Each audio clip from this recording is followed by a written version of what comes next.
তোমাকে অভিবাদন, হে spirit of joy. তুমি তো কোনদিন পাখি ছিলে না। That from heaven or near it pourest the full heart in profuse strains of unpremeditated art.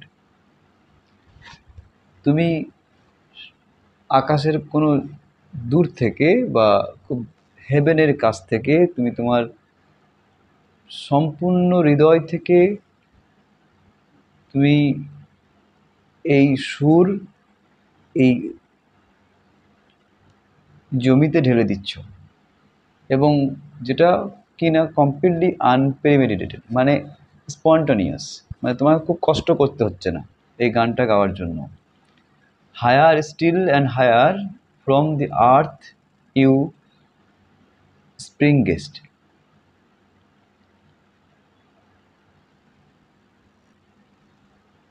তুমি আরো উপরে উঠে যাচ্ছ। তুমি কি না কি করেছো, এই পৃথিবী থেকে জাম্প করে অতটা উপরে চলে গেছো, লাইক ক্লাউড অফ ফায়ার। আগুনের একটা মেঘের মতো। The blue deep your wingest and singing still does soar and soaring ever singest। এবং তুমি নীল আকাশের মধ্যে ডানা মেলেছ, এবং তুমি গান করতে করতে উপরে উঠছো, আবার যখন উপরে উঠছো তখন গান করছো। In the golden lightning of the sunken sun over which clouds are brightening, you does float and run like an unbodied joy whose race is just begun। এবং সন্ধ্যা নেমে নেমে যাওয়া,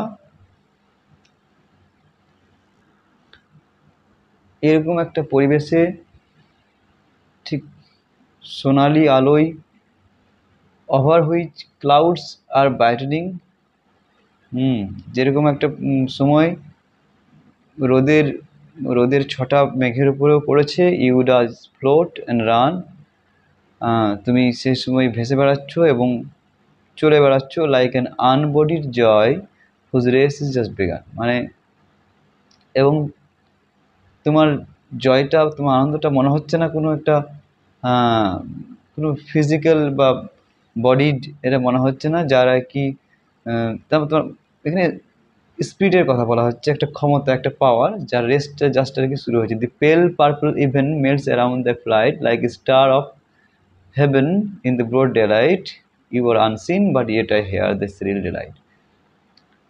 হ্যাঁ, এরকমের সন্ধ্যা তোমার চারিদিকে ছেয়ে গেছে। তোমার এই তুমি যখন উঠছো তার চারপাশে যেমন আকাশের কোনো তারা যেমন আলোই দেখা যায় না, সেরকম তোমাকেও দেখা যাচ্ছে না, কিন্তু তোমার সাউন্ড আমি শুনতে পাচ্ছি। Keen as are the arrows of that silver sphere whose intense lamp narrows in the white dawn clear until. ঠিক আছে, এটা বুঝতে পারা যাচ্ছে যে সিলভার স্ফেয়ার বলতে চাঁদের কথা বলা হচ্ছে, বা অনেক জায়গায় ভেনাসের রেফারেন্সও পাওয়া যায়। তো তার মতনই খুব পরিষ্কার তোমার এই ধারালো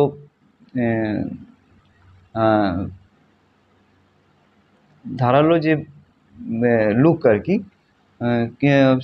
হুজ ইন্টেন্স ল্যাব ন্যারোজ, মানে তার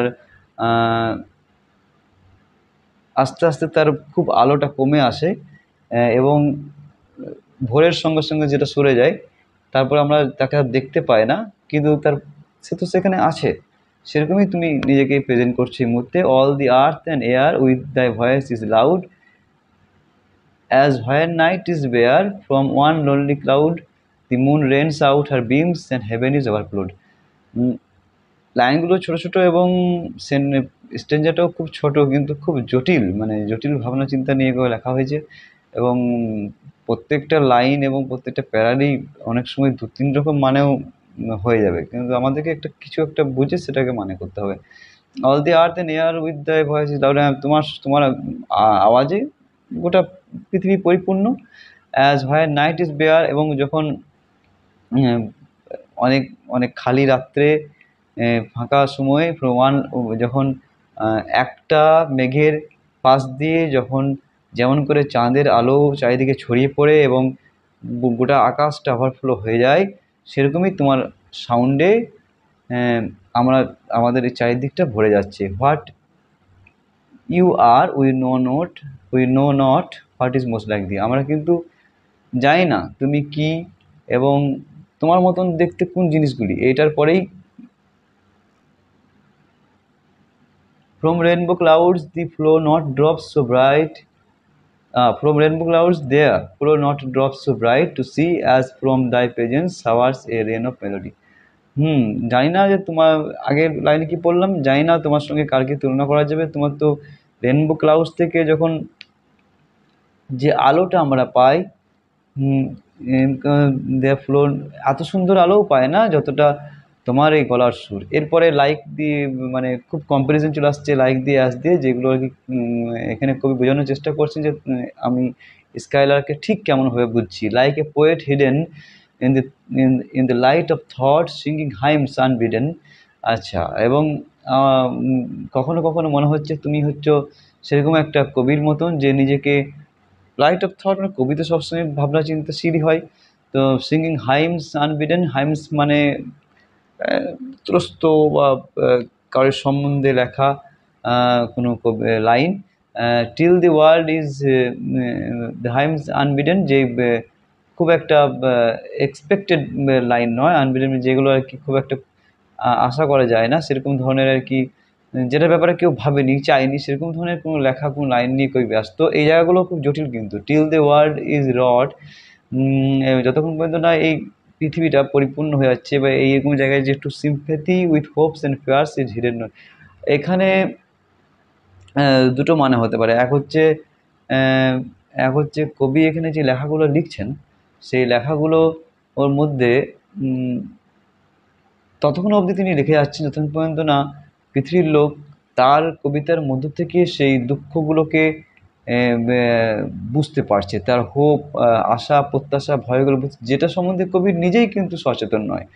অথবা আরেকটা হতে পারে যে সাধারণ মানুষ যেমন হয়তো অনেক কবির এই ভাবনা চিন্তাগুলোর সম্বন্ধে, কবির কবিতাটা পড়ার পরে যে ভাবনা চিন্তাগুলো নিয়ে হঠাৎ করে কনসাস হয়ে পড়লো, সেটা নিয়ে মানুষ বহুদিন ধরে অনেক কিছু ভাবেনি, কিন্তু এই লেখাটার পরে ভাবছে। সেরকম স্কাইলারকে কথা বলা হচ্ছে, তুমি এই গানটা গেয়ে আমাদেরকে হয়তো অনেক কিছু অনুভব করাচ্ছ যেটা হয়তো আগে আমরা ভাবিনি আর কি। এটা কবি স্কাইলারকে উদ্দেশ্যে এখানে বলছেন।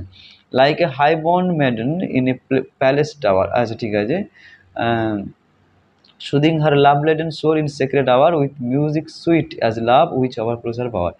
আচ্ছা, যদি একটা ম্যাডেন, যেটা আর কি এখানে একটা ইন প্যালেস টাওয়ারের মধ্যে যেখানে একটা মহিলা আর কি বন্দি আছে হতে পারে। এখানে আমরা কিডসের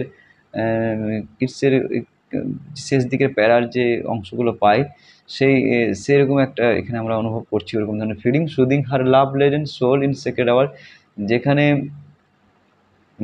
খুব মনের মধ্যে যে প্রেম, প্রত্যাশা বা দুঃখ যেগুলো নিয়ে সে হয়তো তার কাছে কোনো সমাধান নাই, এবং সেগুলো তার আর কি গানের মাধ্যমে সেগুলোকে সে ভোলার চেষ্টা করছে এবং এবং তার আশপাশটাকে সে ভরিয়ে দিতে চাইছে। সেরকমই তুমি হয়তো গান গেয়ে এই পৃথিবীর বিভিন্ন জায়গাগুলোকে ভরিয়ে তুলছো। Like a glow worm golden in a dell of dew, এবং গ্লো ওয়ার্ম মানে জোনাকি হতে পারে, in a dell of dew মানে ওই যেখানে আর কি রাতের অন্ধকারে একটা অংশে ভ্যালিতে যেখানে ঘাসের উপরে বিন্দু জমে আছে শিশিরের, স্কেটারিং বিহোল্ডেন ইটস এরিয়াল হিউ, যেখানে তোমাকে তো দেখতে পাওয়া যাচ্ছে না ঘাসের মধ্যে অন্ধকার অন্ধকার চমৎকার, কিন্তু তুমি এরিয়াল হিউ মানে যেটা খুব তুমি সেই কালার ছড়িয়ে দিচ্ছ, যে কালারটা খুব নম্র, শুভ্র, নরম, সফট আর কি, among the flowers and grass which screen it from the view. এবং সেরকম একটা ফুলগুলির মধ্যে, ঘাসগুলির মধ্যে, যে ঘাসগুলো নিজেই তোমাকে সেখান থেকে আটকে দিচ্ছে। Like a rose embowered in its own green leaves. আচ্ছা, এই প্যারাটাও খুব ইজি না। Like a rose embowered in its own green leaf, এবং তুমি হচ্ছে সেরকম একটা গোলাপের মতন যেটা আর কি তার ডালপালার মধ্যে রয়েছে এবং সবুজ তার বৃন্তের মধ্যে রয়েছে, in its own green leaves, এবং তার আশপাশের যে পাতা তার মধ্যে রয়েছে by warm winds deflower till the scent মানে, এবং তারপরে গরম বাতাস সে সে ফুলটাকে, যেটা আর কি খুব সুন্দরভাবে ছিল, তাকে ডিফ্লাওয়ার করে দিচ্ছে, মানে তার গন্ধটাকে, যেমন একটা ফুল কী হয় ফোটার পরে তার গন্ধটা সারাদিন ধরে বেরোয়, তারপরে সেটা নষ্ট হয়ে যায়। এখানে ডিফ্লাওয়ারিং মানে ফ্লাওয়ারটার মধ্যে থেকে তার গন্ধটাকে নিংড়ে নেওয়া হয়, যে till the scent it gives, যতক্ষণ পর্যন্ত সে তার সুগন্ধ ছড়িয়ে দিতে থাকে, makes faint with too much sweet those heavy wing thieves, এবং যে বাতাস যে বাতাস এই কাজটা করছে চোরের মতন তাকে সরিয়ে দিচ্ছে, সেই বাতাসকে যতক্ষণ পর্যন্ত না তার এই গন্ধটা তাকে ফেন্ট করে দেয়, তার মধ্যে একটা মূর্ছা চলে যাওয়ার ভাব তৈরি করে দেয়, তার আহ, সুন্দর এবং মিষ্টি এই সুগন্ধর মাধ্যমে। আজকে আমরা এতটা পড়বো, পরের দিন বাকিটা পড়বো। আর এইটা ABACC এরকম একটা রাইম স্কিমের মধ্যে রয়েছে, এটা আমরা জানবো। আর পরের দিন আর একটুকু ভালোভাবে আমরা বাকি অংশটা পড়বো।